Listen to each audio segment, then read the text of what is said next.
MDS joins us now, Super Bowl 55 in the rearview mirror, but it's time to hand out awards. We've got 5 categories today. There's MDS. We're going to get right into it with Call of the Game for Super Bowl 55. MDS, you're up first. Well, I'm going to go with the Buccaneers going for it on that 4th and 1, where, of course, they got stopped. Ronald Jones got stuffed at the goal line, didn't get in, but it led to a series of possessions where the Chiefs couldn't get very far, backed up deep in their own territory, shanked the punt, giving the Buccaneers great field position, and then the Bucs scored a touchdown. And I just think that shows why you should always go for it on 4th and goal from the 1, because even if you get stopped, you're backing the other team up in terrible field position. You're going to take over in good field position, most likely.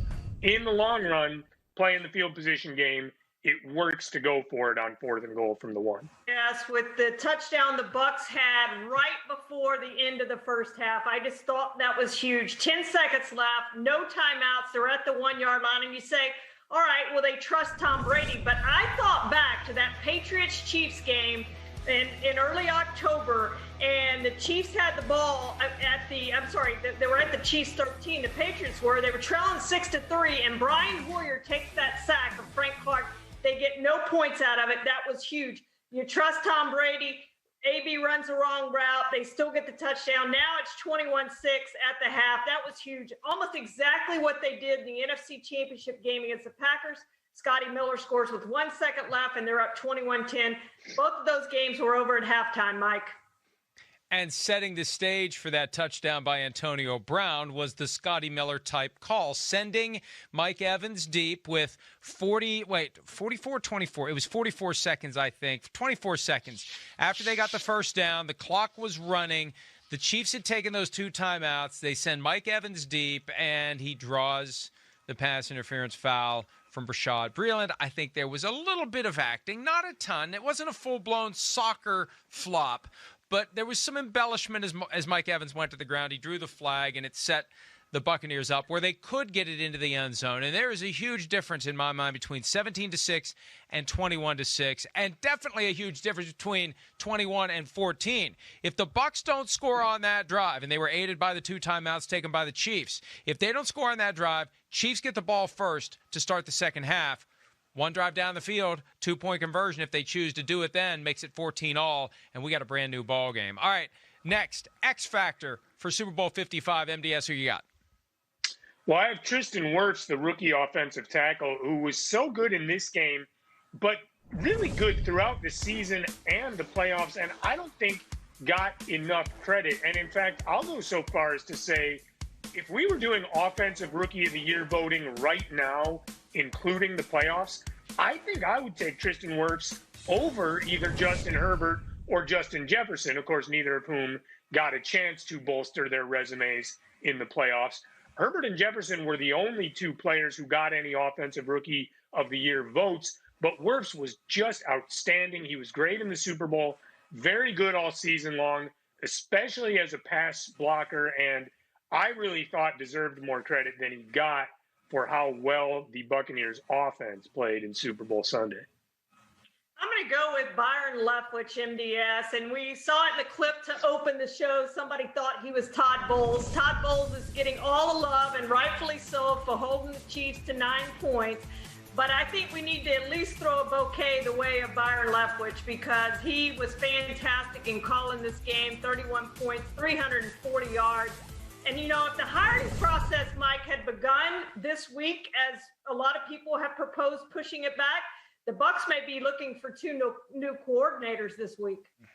Yeah, absolutely, because Leftwich, who got no interviews, would definitely get some consideration, and Todd Bowles, who did have some interviews, quite possibly would have ended up getting a job. And I'll go with Todd Bowles as the X factor, and it's a no-brainer for me.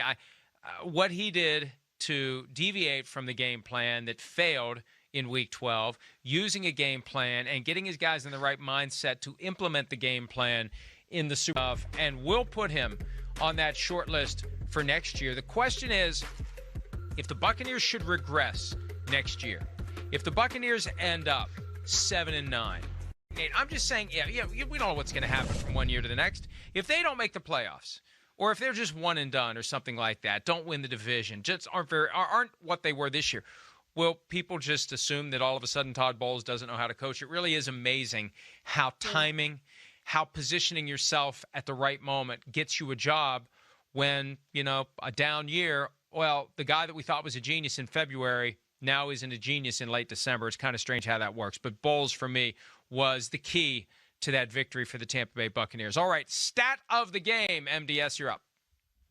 My stat was Patrick Mahomes with a career-low 52.3 passer rating, worst he's ever had in any game.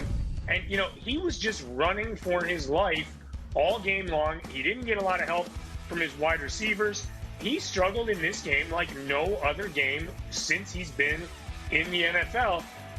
Obviously, still has an outstanding future ahead of him, but it was really remarkable, I thought, that this was just the first time we've ever watched the Chiefs with Patrick Mahomes and said, boy, he just can't do anything.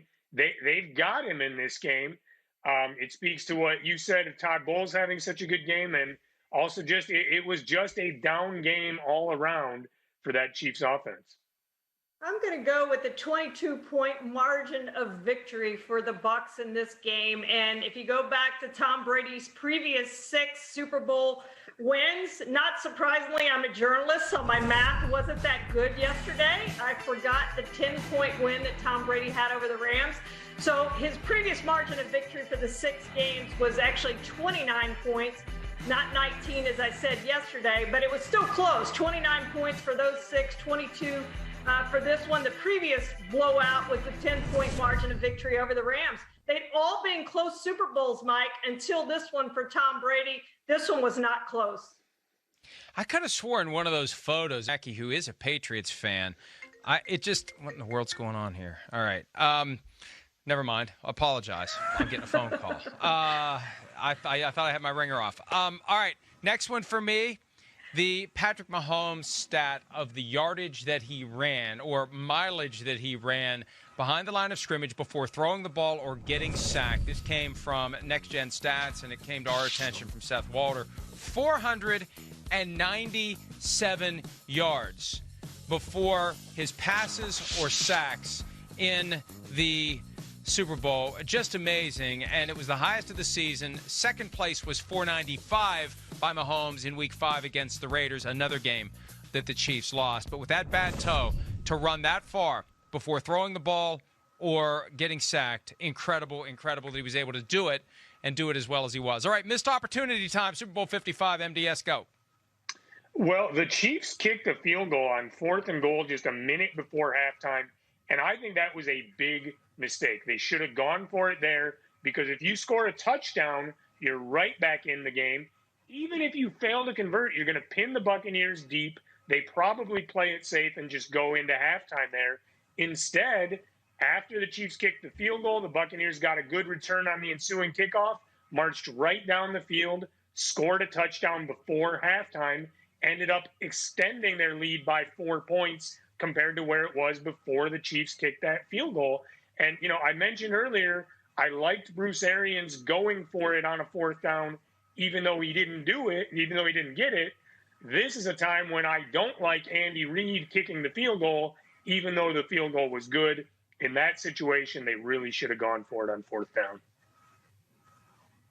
And MDS, we always talk about teams doubling up when they're going to get the kickoff to start the second half. The Chiefs had a chance to double up there. They didn't. They lost points.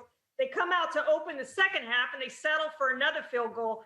Now, the play calling to me on that drive was not good. Clyde Edwards-Helaire goes for runs of 21 and 10 yards on 2 of the first 3 plays of that drive.